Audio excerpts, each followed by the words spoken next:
so to help us recognize if it's supposed to be day or night, we set our lights brighter during the day and turn them off, or set them on a lighter mode during or a darker mode during the evening. Over. Dexter, I actually absolutely love living and working up here, especially floating and looking back at Earth. It's really fun. But I do miss a lot of things about Earth, especially my friends and family. So maybe if I could bring them with me, I would be happy to spend the rest of my life in space. Over. Ethan, being up here has been very eye-opening and given me a whole... We see the Earth as a... united entity in this beautiful planet with everyone we know and love on it. So I hope in the future for mankind we can have more people come up to space and get this perspective, and that we can eventually go further than we've gone before by going back to the moon and eventually onto Mars. Over. Alex, you'll be happy to know we already do bring our holidays up here. We have an international crew here, and we celebrate holidays from all over the world up here. We have Christmas and Hanukkah coming up soon, and so we'll definitely be celebrating those up here. Over. Audrey, for me, just seeing how vast space is and how much there is and how many different planets and galaxies there are, I can't imagine that we wouldn't find other living organisms eventually.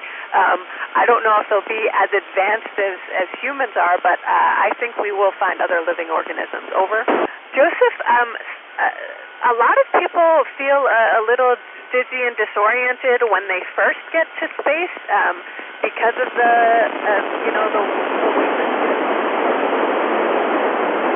CJ, I've only experienced one Soyuz docking so far since I've been up here, and I did not feel the space station shake. I think it was pretty gentle. Over.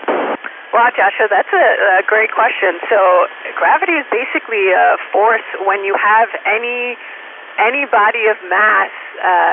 It's a force that pulls things towards that mass, and the larger the mass, the more pull there is. I'm not actually sure why it happens, but that's what gravity is. Over. Ronnie, that was during the Apollo missions. I believe it was actually Apollo 13 where the 3 astronauts on board traveled the furthest distance from planet Earth. I think the Artemis 2 astronauts, with their mission coming up soon, will go further than any other humans have ever been. Over.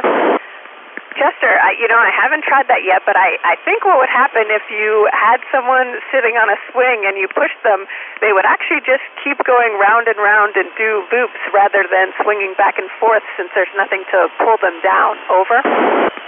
Lauren, that is a really tough one to answer.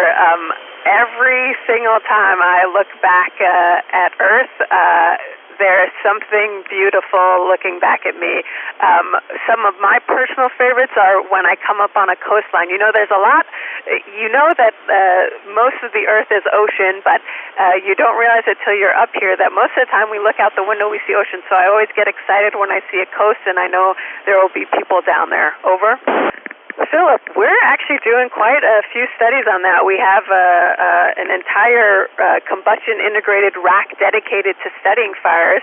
I know we found that, on Earth they have that distinct shape, but in space, because of the lack of the force pulling it down, they form in spheres, and I think we have found they generally burn slower and longer, but the studies are definitely ongoing to understand more of why they behave the way they do in space. Over.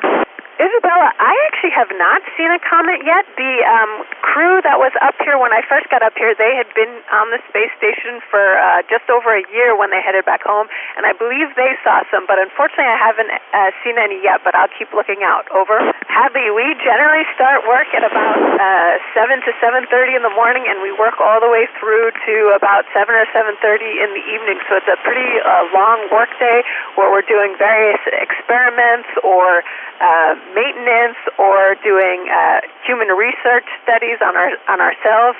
And in our spare time, I often like to go look out the window, look back at the Earth, or just hang out with my crewmates and maybe share a meal. Over. Teddy, you may know I also loved space from a young age. What I can say is now we're going on these longer and longer duration station mission so we can eventually go further in the solar system.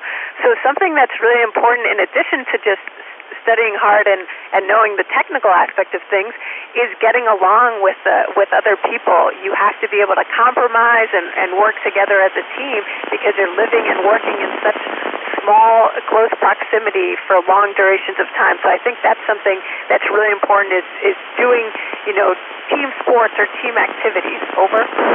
Riley, I personally studied aerospace engineering degree and my graduate degree, but I will say, looking at our astronaut office and just the crew up here, we've got such a diversity of backgrounds and experiences. We have doctors, we have teachers, we have veterinarians, we have military pilots, so people studied a lot of different things. Over. GB4SCT, it was great talking to you all. I hope you enjoyed your time aboard the space station. Thanks for the great questions. Anyone at